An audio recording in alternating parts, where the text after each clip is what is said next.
आज Doubtnut app download करें। Doubtnut पर अपने सभी गणित, रसायन विज्ञान, भौतिक विज्ञान और जीव विज्ञान के डाउट्स का करो सफाया। बस प्रश्न की फोटो खींचो, एक ही प्रश्न को क्रॉप करो और तुरंत वीडियो सोल्यूशन पाओ। अभी डाउनलोड करें। हेलो फ्रेंड, इस प्रश्न में दिए गए है कि 3 किलोग्राम द्रव्यमान का एक जो पिंड है विरामावस्था में स्थित दूसरे पिंड से जो है संघट करता है और अपने वास्तविक वेग से जो है 1/3 वेग से मूल दिशा में गति करते रहता है। तो दूसरे पिंड का द्रव्यमान क्या है यह हमें पूछा गया है। तो मान लीजिए प्रश्नानुसार हमारे पास इस प्रकार से कोई पिंड है जिसका द्रव्यमान हमें क्या दिया गया है, यहाँ पे m1 के रूप में प्रदर्शित करता है। तो इसका मान जो है 3 किलोग्राम दिया गया है।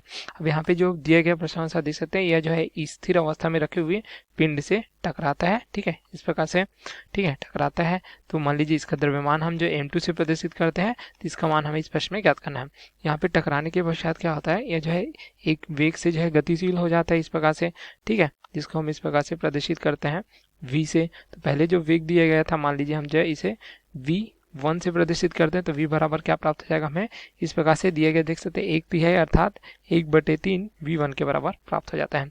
अब देखिए यहाँ पे जो सूत्र प्राप्त होता है संघट के लिए हमें प्राप्त हो जाता है जो वेग v बराबर हमें प्राप्त हो जाता है इस प्रकार से m1 ऋण m2 बटे m1 धन m2 गुणित ये प्राप्त हो जाता है v1 के बराबर। अब यहाँ पे v का मान रखेंगे तो ये प्राप्त हो जाएगा 1/3 v1 बराबर प्राप्त हो जाएगा इस प्रकार से m1 का मान 3 ऋण m2 का मान ज्ञात करना है हमें 3 धन m2 इस प्रकार से v1। तो v1 आपस में कट जाएंगे तो यहाँ से हमें क्या प्राप्त हो जाता है देख सकते हैं, ये प्राप्त हो जाएगा 1/3 बराबर ये प्राप्त हो जाएगा हमें 3 ऋण m2 बटे 3 धन m2 इस प्रकार से प्राप्त हो जाएगा। अब तिर्यक गुणे यहाँ से करेंगे तो प्राप्त हो जाएगा 3 धन m2 बराबर हमें प्राप्त हो जाएगा इस प्रकार से 9 ऋण 3 m2 के बराबर इस प्रकार से।